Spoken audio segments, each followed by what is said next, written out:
Welcome to the Driller Newscast, a weekly update on the news impacting the drilling industry. I'm Brock Yorty, your host, and this week we're going to talk about another pipeline and some drilling fluids that impacted the environment in Pennsylvania.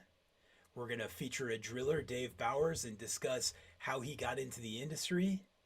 And then our main story is going to be on farmers, irrigation, agriculture, and water rights from California to Utah to the Mid-Con, Kansas. But before we dig into this week's news, let's have our weekly safety talk. This week's safety topic is near and dear to my heart, or I should say my brain, hard hat safety. It's obviously one of the most important protective piece of equipment that we have. It protects, our greatest tool on the job site. No, I'm not calling myself a tool. I'm talking about my brain. So when we think about hard hats and the stories they tell, I want to ask you a question. In the years you've been in this industry, how many times have you retired your hard hat for a new one? Because, if we look at our manufacturers, 2 to 5 years is the life cycle of a hard hat. And if I think about one of my first and favorite hard hats that I ever got as an intern and then as a full-time employee, this was a rite of passage. And I loved getting out of the truck and putting this on and walking across the job site because that red and yellow meant I was there to help and that we were going to get muddy today and we were going to have a good time. But that hard hat's 17 years old now. And as I think about it, we need to do a better job of looking at the life cycle, looking at the fatigue of our hard hats, the impacts of our hard hats, and understanding when it's time to take that memory and put it behind us in our office or up on the wall as a trophy to show where we've been, but that we're smart enough to protect what's going to allow us to remember those memories. So let's think about what happens when you get hit in the head. OSHA states that any project that we have falling objects and rotating objects and flying objects and the possibility for head injuries by impacts, we need to be wearing a hard hat. So if I get hit in the frontal lobe, the forehead, the front top, what is it going to impact for me? This part of our brain is for thought, and that's pretty important. Voluntary movement and your personality. The fact that my personality allowed me to call myself a tool, but not really call myself a tool on a job site. We go from there and we go to the, middle, back of the head. I knew a gentleman that got hit in the top of the middle of the head. And when I talked to him in the hospital, he told me about breakfast that he had 3 separate times. And this part of the brain is our control center. It processes sensory inputs and visual images. It's insanely important for us as drillers to be astute, as a scientist to understand, the dangers by not having a hard hat on. So then we move to the bottom or the side, the temporal lobe, right? This is the part of the brain that organizes sensory inputs, such as understanding language, emotion, and perception. This is the part of the brain that allows you to not be tricked by a Nigerian prince via email. People that have injuries to these part of the brains have hard time differentiating between fact and fiction. And then the back of the head, and these often come from slips, trips, and falls, but also we could be under the table of the rig or whatnot and lift up. The times when our hard hat falls off and gets muddy and we really need to still have it on. And if you hit your head hard enough there, you fall and hit your head, you have that like lightning strike when it's the middle of the night and lightning hits and it lights everything up. It's because it's impacting your vision inputs. So we have to know the life cycle of our hard hats. We have to understand if they've been impacted, if they're fatigued. It's time. UV light. I know a lot of project managers and scientists and regulators and the people that aren't as muddy on a job site as often, they have that nice little holder in the back windshield of their truck. UV is eating up that plastic just like any other type of plastic that we have exposed to that type of stuff. We also need to understand if we're the cool guy on the job site and we have our hard hat turned around backwards. Did we check with the manufacturer to make sure this is a hard hat that's been designed for protection front or forwards? There are some out there that way. We need to know that we can't wear a ball cap under our hard hat and that we need to make sure we have a manufacturer approved skull cap. And finally, we just need to make sure we're wearing them and understanding the dangers and the impacts that could happen to that, from a traumatic brain injury that ends up causing seizures and taking your driver's license away or changing your personality. I know there's some 18-inch pipe wrenches out there that have been thrown that probably were to change somebody's personality, but it's not appropriate either. So we need to retire the old, get a new, and I know what you're thinking. I love the stickers I have on mine. Well, you know what? We just got to get more when we're there, and we can start new memories. And this is going to bug me because I did this with all you all watching, and it's all wrinkly, but, we need to understand the life cycle of these and understand that it's protecting that tool on the job site. Be safe out there this week. Let's get on to the news that's impacting our industry. The Mariner 1 pipeline wrapped up about mid-February. And anybody that's been following this project of Energy's transfers, they've seen it's been plagued with all kinds of construction issues and some pretty big environmental impacts. And as we work in right-of-ways, putting in a pretty important pipeline, we have to be very environmentally responsible and responsible to our neighbors. Back in October, a grand jury concluded that they broke Pennsylvania environmental laws as the construction of the pipeline fouled waterways and residential water supplies for 150 families across hundreds of miles for this pipeline. And this pipeline feeds from the Marcellus Shale and the Utica Shale, and it's very important for us to have. It's just how our execution comes up. One of the big issues that came up was a drilling fluid spill that impacted a 535-acre lake at Marsh Creek State Park just outside of Philadelphia. So again, as we're doing our drilling operations, we have to 100% know what our disposal is going to look like, what our plan, what we're going to have. Because like this project here, there were 48 criminal charges of mostly illegally releasing industrial waste at 22 sites in 11 counties across the state. So as we get on these big projects, we as the driller, we as the owner, we as the operator have to understand the amount of waste we're going to create and how we're going to dispose of it. And sure, drilling fluids many of them start as just straight NSF approved products. But the problem is they were never designed to be released into waterways, wetlands, streams. And it's the heavy metals, the forever chemicals, all of the things in the solids that we incorporate as we drill for, if it's geothermal, if it's horizontal directional, if it's cathodic, at large diameter water well, all of these situations, we need to get a T-clip test done and understand what the toxicity characteristics are in our drilling fluids and dispose of them properly. And not all of this pipeline construction was drilling fluid spills, but you know what? It's now on more states' radars, and we have to be environmentally responsible as we operate on these projects. Welcome to our featured driller section of the Driller Newscast, and I'm very excited today because I have a industry friend, colleague, drilling trainer, driller, Dave Bowers with me to ask some questions as our featured driller. How are you doing, Dave? I'm doing wonderful. How you doing, Brock?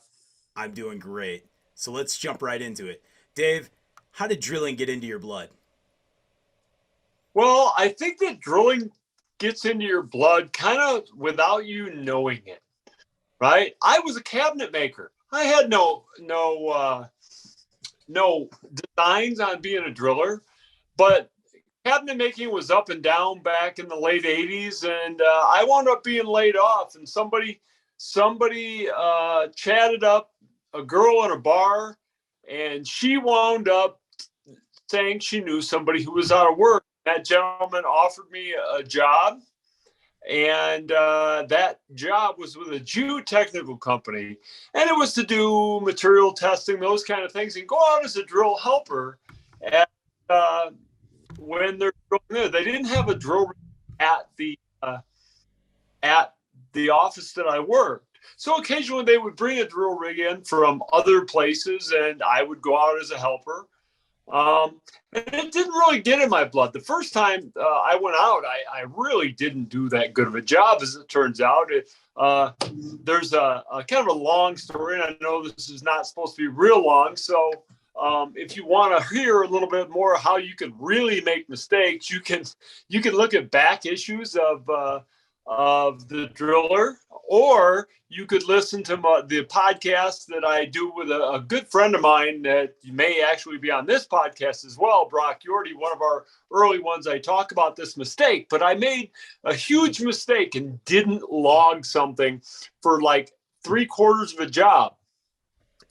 Yeah, well, what did I know, right? I didn't know any better. So I made some mistakes. And to me, it was I was just going out to do it.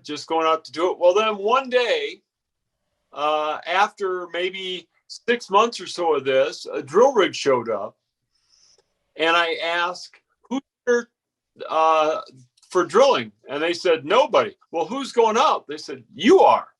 I said, oh.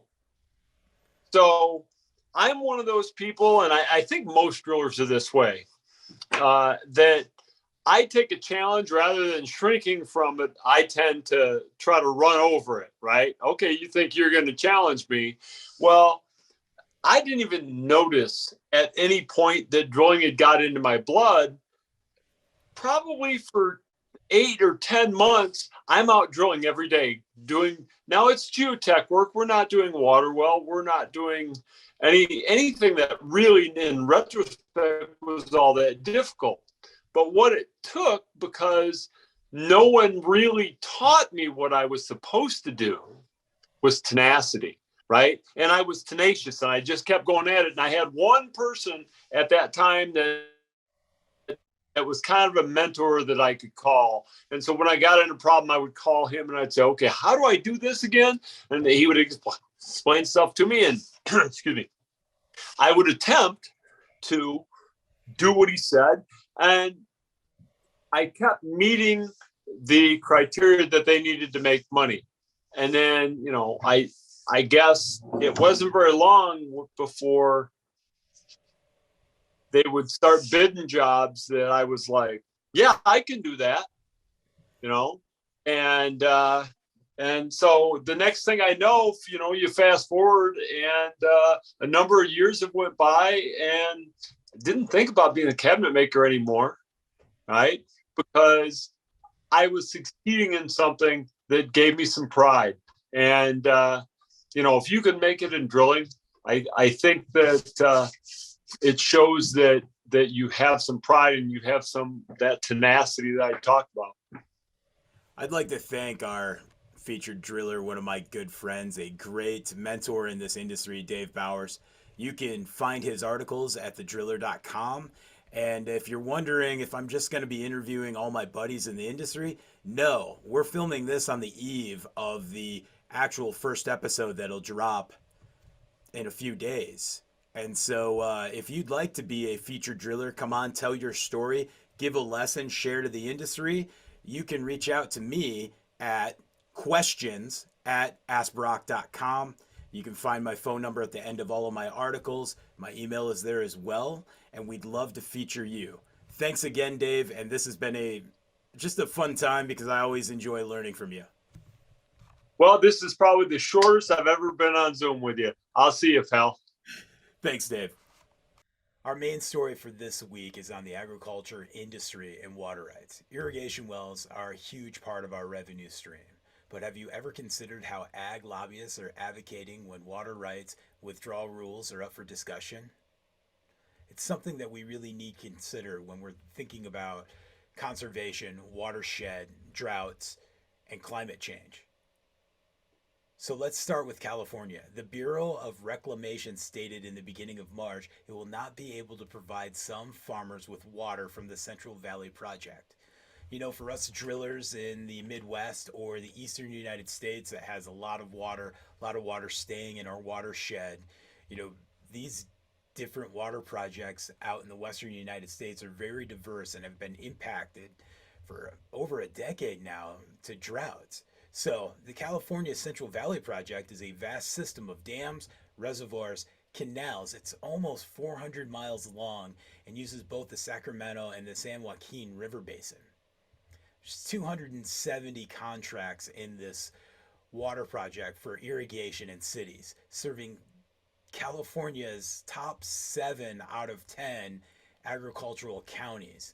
And these are the counties that are supplying, you know, a large majority of our vegetables and nuts and fruits for, North America and throughout the world.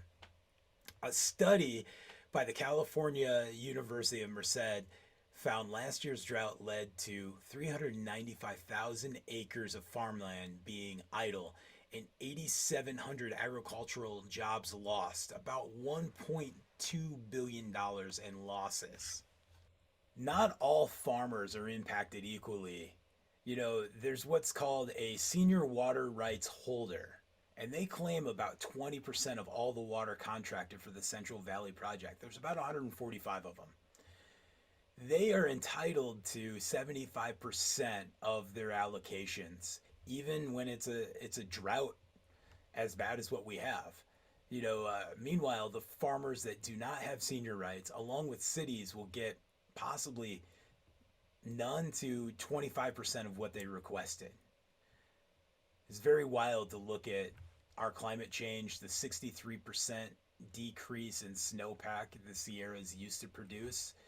Um, the droughts, I think about when we were at Jeffco developing the 22 HD for California, we had farmers that were purchasing these rigs, hiring drillers, getting licensed to be able to come up with alternative sources. Because if you don't get your allocations, then you're going to have to buy it from somebody else or hopefully be able to drill some irrigation wells. It's something we got to just stay on top of, even when we're east of the Mississippi and it seems like we just have water for days. Moving from California to Utah, where lawmakers are trying to save the Great Salt Lake. Of course, when you think about how the Salt Lake replenishes, which is mostly with, runoff and water downstream, with droughts, climate change, and a population consuming more water, of course, it's starting to deplete as well. So, lawmakers are advancing proposals to set aside millions to divert more water to the lake and ask for more responsible water usage by incentives and possible usage fines.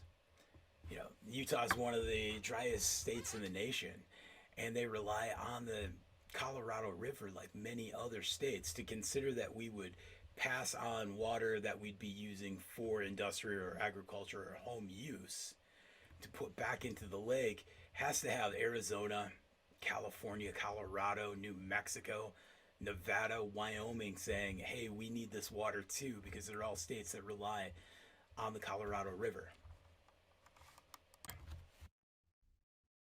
So the House has a plan led by Republican Representative Joel Ferry would allow farmers to let water flow downstream to the Great Salt Lake and other water bodies without risk of losing their water rights. And they'd get paid for it. So basically, when water goes downstream and they lose it or use it policy, they would start reevaluating how much water they would use the next year. But this plan would allow farmers to get paid for allowing that water to go down after they determine how much they need for their harvest. Again, we're going to see more situations like this, and the Colorado River is just the lifeblood of the mountain states. And to see the Great Salt Lake starting to deplete the way it is and wondering how we save it and for what price, this is just going to be an ongoing story that we should all be paying attention to. Let's move to saving the Great Salt Lake to the Mid-Con, where a large majority of all of our wheat and corn and livestock come from? Kansas. And this is a pretty big deal. March 1st, the large agricultural groups blocked a bipartisan proposal to tie a big increase in funding for water conservation programs and a reorganization of state and local agencies that regulate water use. Basically, the Kansas Department of Agriculture releases the permits for irrigation and controls who can drill, who can pump, and how that's going to work. And yes, we need water to be able to sustain life. But when you see the big opponents to this bill being Kansas Farm Bureau and Kansas Livestock Association, who are customers that we need, again, we need to be able to feed our nation, and that requires water. But there's been some big impact done to the Ogallala and the Highlands, and it's irreversible damage at this point. So we have to have some better oversight and understanding how we're going to do this, or there's not going to be water for us to pump. So water rights is going to become a much bigger deal, and we're seeing it. We're seeing it from California to the east, and obviously when you get into the Great Lakes, you're thinking, there's just so much water, what are we worried about? But we're seeing legislation to slow down how much water Ice Mountain can pump for their bottling plant. And the AP also had a release on Western Michigan having some aquifers damaged there. So what is it going to take? It's going to take us being insanely smart about our water usage, understanding how we can use, aquifer storage and recharge wells, what our reclamation looks like, how we're taking that water and we're pumping it back in and rebuilding these aquifers. And it's going to take the science, and it's going to take us all working together and understanding that just because we have water now and that means dollars, there's no dollars to be had. Nothing can be grown without having water later. It's been our second week of the Driller Newscast. I really want to thank you for coming out. If you have questions, comments, you can always hit me up at questions@askbrock.com. I feel like the first episode was much like a test well, a pilot hole, and this one we're several hundred feet into the ground, turning to the right, making some progress. I'm still looking for featured drillers, and if you have a story that excites you or is some great insight, get a hold of me. Let's collaborate. Let's talk about it. Again, water is life. Resources are life. We really need to be good environmental stewards. Thanks, everybody. Have a great week.